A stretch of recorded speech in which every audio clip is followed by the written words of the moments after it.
For over 70 years, the Aircraft Owners and Pilots Association has provided a unified voice to represent the interests of general aviation. At the same time, they provide a plethora of membership benefits. Craig Fuller is the president of this organization. Craig, can you tell us a little bit about the history of AOPA? We know in 1939, a few aviators came together and, worried about the threats to general aviation, formed the Aircraft Owners and Pilots Association to make sure the federal government didn't overtax us, overregulate us, and that the cost would allow flying to be affordable.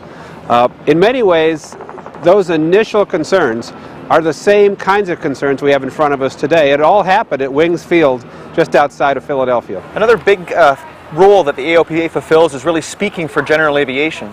What type of advocacy efforts is the AOPA pursuing? I think that's really central to our mission. As I suggested at its start in 1939, we are the voice of private pilots and aircraft owners to Washington, but also increasingly to the states around the country, because they get more involved in the whole question of keeping airports open and financing airports.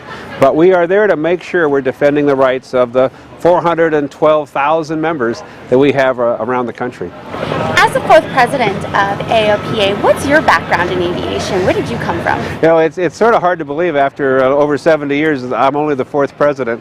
But I started flying when I was 16 years old in Northern California. I joined AOPA way back in 1973, so I've been a member for a long time. I have been fortunate to be able to use a private aircraft on business and for personal use, really for over 40 years. And I love flying. I'm passionate about it. I've owned airplanes and flown all my life. I'm really blessed in this job to have multiple aircraft that I fly, kind of depending on what the mission is, from AOPA's Citation Jet CJ3 to a Caravan and to my Bonanza. One of the things I think we're curious about is what types of challenges face us in the aviation community today and in the future? Well, part of it is this whole question of the public understanding the value of general aviation, and we're doing everything we can to help them understand that through GA Serves America, the campaign we launched last year.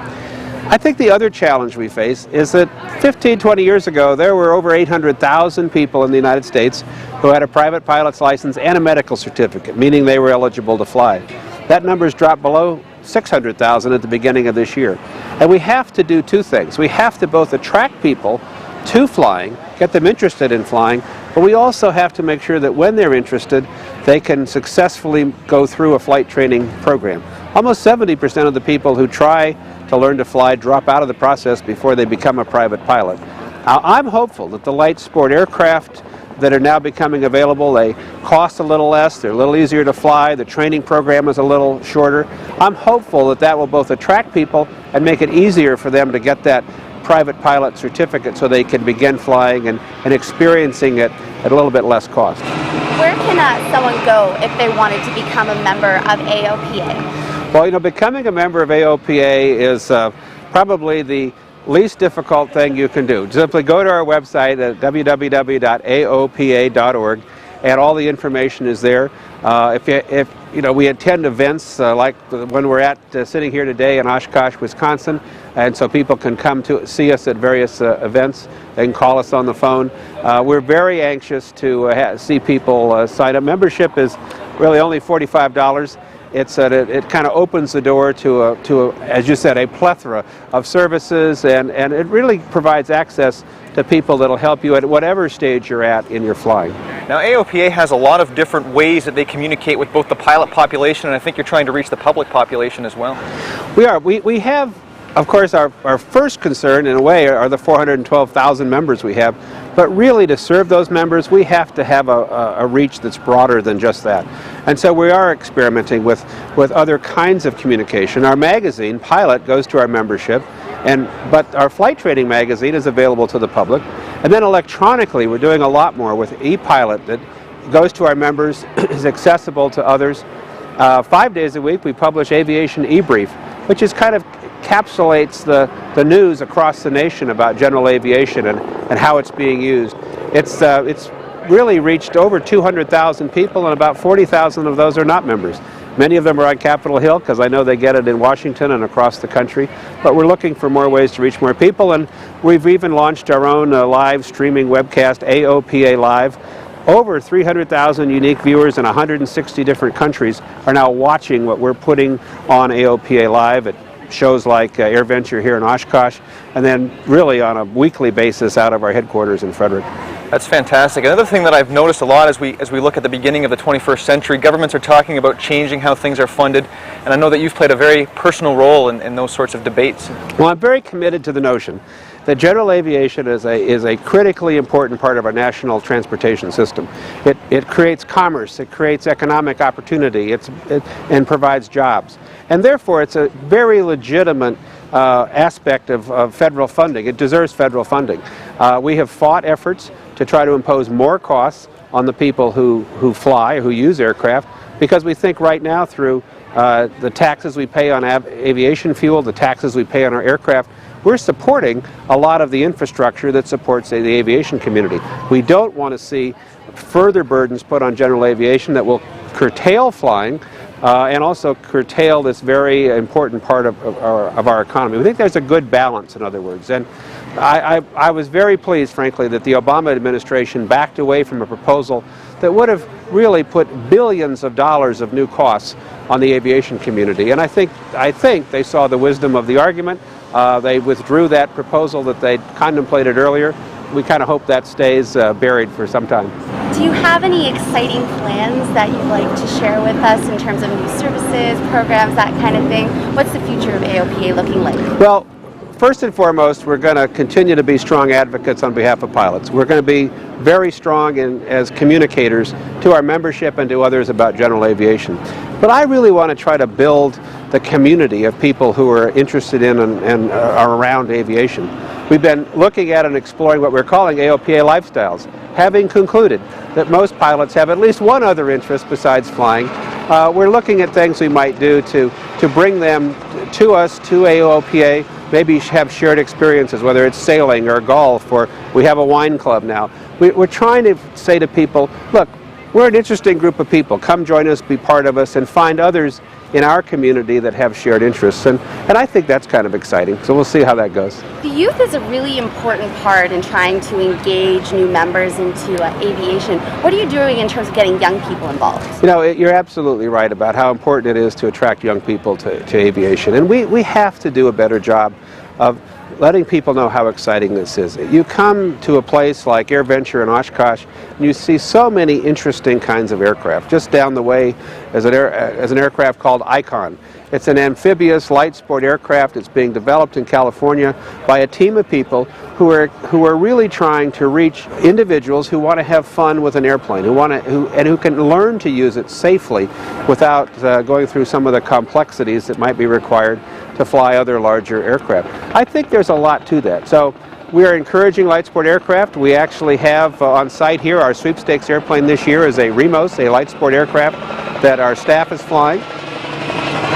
We know that when people stand in line and look through this airplane, they see something that's attractive, it's new, but it's also approachable. It's also something they can see themselves flying. So we're doing that. We're also, frankly, working with EAA. EAA does a wonderful job with the Young Eagles program, and so we want to support that. We want to encourage people to go out and have that flying experience. In some ways, we're put most of our resources into advocacy, communication, that sort of thing, and we can't do it all. So we work in tandem with EAA to attract young people to programs like the Young Eagles program. Great, Craig. Well, thank you so much for taking some time from your busy schedule to share this exciting news about AOPA. For our viewers that want more information, they can visit www.aopa.org. So Sarah and I have been at Sun and Fun all week, and we've had a fantastic time, not just because of the great displays, but because of all of the small details. We're joined by John Burton, president of Sun and Fun. John, we're curious what it takes to organize an event such as this. It's really a year-round effort. In fact, for next year's fly-in, we're already talking to people who are here so that we can get next year's event off and rolling even as we speak. So I see activity everywhere. The grounds are abuzz. What sort of numbers are we looking at in terms of volunteers, vendors? Every year it takes more than 3,000 volunteers to pull off this event from day one until our closing days. This year, even in a recession, we are fortunate in that we set a record for commercial exhibitors of 525. So we're very pleased with that. We opened a new exhibit hangar this year, So we're very, very pleased with that. Last year we welcomed guests from 87 countries, which was a record for us, and each of the 50 United States. So in terms of the numbers, we're very pleased with what happened last year, and we're anticipating even bigger things this year. What does it look like for next year? Do you anticipate even more growth? We'd like to think that we're growing a little bit every year, because over the length of 5 or 10 years there's truly some significant growth that all of our guests can see and appreciate. Next year our big plans is to have the United States Navy's Blue Angels military jet demonstration team here. We think that they're going to be a great attraction because they'll be celebrating their 100th year of naval aviation. So we're hoping that in addition to the Blue Angels that we'll be able to talk to the Navy about bringing some additional assets. That's fantastic. We've certainly enjoyed the Thunderbirds flying in the air show this year. This air show is full of performers from all over. How do you attract so many varied performers to participate in your air show?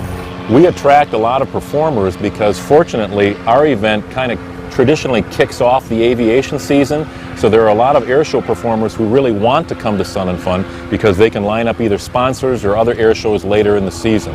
So I think that's one thing. Second, Sun and Fun is the second largest event of our kind in the world. So when the performers come here, they're exposed to a pretty big audience of very appreciative fans. So it's a combination that really helps us attract top-line performers, and we've done it for 36 years. You made reference to the fact that this is the second largest event of its kind in the world. What kind of numbers do you attract in terms of people flying in their aircraft, visitors, and how many porta potties does it take to run an event like this? Every year we attract between 150 and 200,000 people. There's roughly between 3,500 and 4,500 aircraft that come in. And let's see, porta potties, I'd have to think about that because I haven't visited each and every one of them, but I'd have to estimate that we probably have about 850 to 900 porta potties. But you know, your question's a good one in that an event of this size and scope, it takes a tremendous infrastructure to support it and to have our guests have a good, positive experience, because for many people it's their first exposure to aviation. So we want them to come, but then when they leave, we want them to be as excited about aviation as we are. So all of the creature comforts, the food service, the 24-hour medical, 24-hour security, police, fire protection, because we're in operation 24 hours a day, so we've got to provide all of those services. And in addition to the porta potties, we have to rent 3 large portable shower units to handle the overflow of campers in our campground. So it's a lot of little details that go into making one big event. You know, with that kind of numbers and that much organization that has to go on behind the scenes, what sort of challenges do you face? The biggest challenges that we face from year to year are those forces over which we have little or no control. We're an outdoor event, so the weather plays a huge role. And we've had very, very good weather this year, so knock on wood, it will reflect in the number of aircraft that have come and the number of people who attend. The other thing is the economy. If we've got a robust economy, people have discretionary dollars to spend. We've been in a recession now for a year and a half, and it kicked off, if you remember, a year ago in March, which was 30 days prior to our event. So it had a negative impact on last year's event. We're hoping we're coming out of that this year, and the numbers seem to be bearing that out. So this must be an extremely busy week for you, where you spend a whole year building to this one week. What happens when this week is over? You know, it's interesting that the first thing that you'd like to do is to get a good night's sleep, because we're all operating, yourselves included, on 16, 18, 20-hour days. So sleep is of utmost importance, but really it's kind of like when you throw a wonderful party, a big party, and then when all the guests leaves, you're left with the cleanup. So it takes us a good month to really get the campus back in order. We have to turn the airport back over to the airport authority, so the first week after the event ends, we're in the same fly-in mode of getting all of that accomplished. Then the 3 weeks after that is putting things back in their places, and then maybe we'll get a little time off after about 30 days or so to kind of regenerate our batteries and get back online. Now, what about your personal experience with aviation? I'm a student pilot. I have a little over 10 hours of dual instruction, but over the course of my career in aviation, I've had the very wonderful opportunity to fly everything from a J-3 Cub to a B-17 bomber and almost everything in between. So I enjoy it. I don't come from an aviation background. I started my aviation career at the Experimental Aircraft Association in Oshkosh, Wisconsin. Had 15 great years there before I came down here to Sun and Fun. I've been here for 10 and a half years, and I am as enthusiastic now as I was then. How do you think your personal experience with aviation has helped you in organizing Sun and Fun? I think without a basic knowledge of aviation, I would not be effective at all in my position. You have to have a knowledge and an understanding of not only the operation of an aircraft, but the needs, so that we can provide help and support to both of those. Thanks, John. We're having a really great time here at Sun and Fun. I can't wait to come back next year. For our viewers at home who haven't been there, make sure to put it on your calendar. You've got to be here next year. So everyone is aware by now, I'm sure, of the miracle of the Hudson, and today we have the great pleasure of having Mr. Jeff Skiles on with us. It's a pleasure to have you here, Mr. Skiles. Well, thank you for asking me. So Jeff, we understand that you're a professional pilot, but the aviation gene seems to run a bit different in your case. Can you tell us some of your experiences away from the professional pilot life? Well, that's true. I'm also a general aviation pilot. I own a antique airplane. I've always had an interest in antique airplanes, and I have a 1935 cabin Waco biplane. So can you tell us a little bit more about the biplane you bought? It must be pretty special. Well, it is. It actually has some history to it. Some very famous person in the antique world, R.J. Hardin, owned it at one time for about 30 years. And it's a very special airplane. It's a custom cabin. They're pretty rare, and it's quite beautiful. It actually won an award here about 8 or 9 years ago. Well, congratulations. What sorts of flying do you do with it? Do you get up in it often? I'm going to be doing a lot of flying of young eagles with the EAA program, because Sully and I are the new co-chairman of that program. In fact, starting in, I think, 2 weeks, I have an event someplace around the Wisconsin or Illinois area where I actually live just about every weekend. So that's my main purpose in buying it, actually, was to fly Young Eagles with it. Young Eagles, that's wonderful. What sorts of experiences have you had so far with that organization? Well, it's just the EAA itself has dedicated themselves to getting youth involved in aviation, and that's what the Young Eagles program is all about. It's a great program. Not only do you get a first ride, but you also get when you get that, you also get a certificate that you can use to get a streaming ground school from Sporty's Pilot Shop that they're sponsoring. And now we've even advanced that. When you actually take and successfully pass your written test, and our first person did that about a month and a half ago, we're giving you a free $120 certificate for a first lesson that you can use to cash in and really get involved in aviation. Really? So now you started out, you got your private pilot's license when you're 17. Take us through the stages that led to your first job in aviation. So my first job in aviation was pumping gas at the airport, and that's how I got into it, obviously. And I got my flight instructor license, and while I was going to college, I flight instructed to make extra money. I don't have a degree in aviation. I got a degree in geology, actually, but I flight instructed, and that led to a job flying the mail in Aero Commanders and Convair 440s, flying freight. And after that, I worked for a small commuter before getting hired by U.S. Airways when I was 26 years old. So what's your favorite part of the lifestyle or the profession of being a professional airline pilot?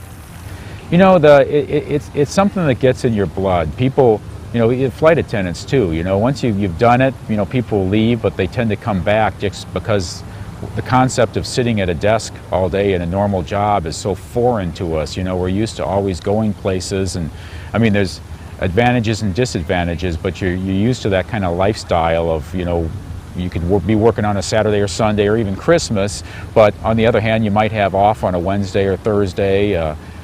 It's just the lifestyle is very different from any other occupation, and it's something that once you do it, it's hard to get away from.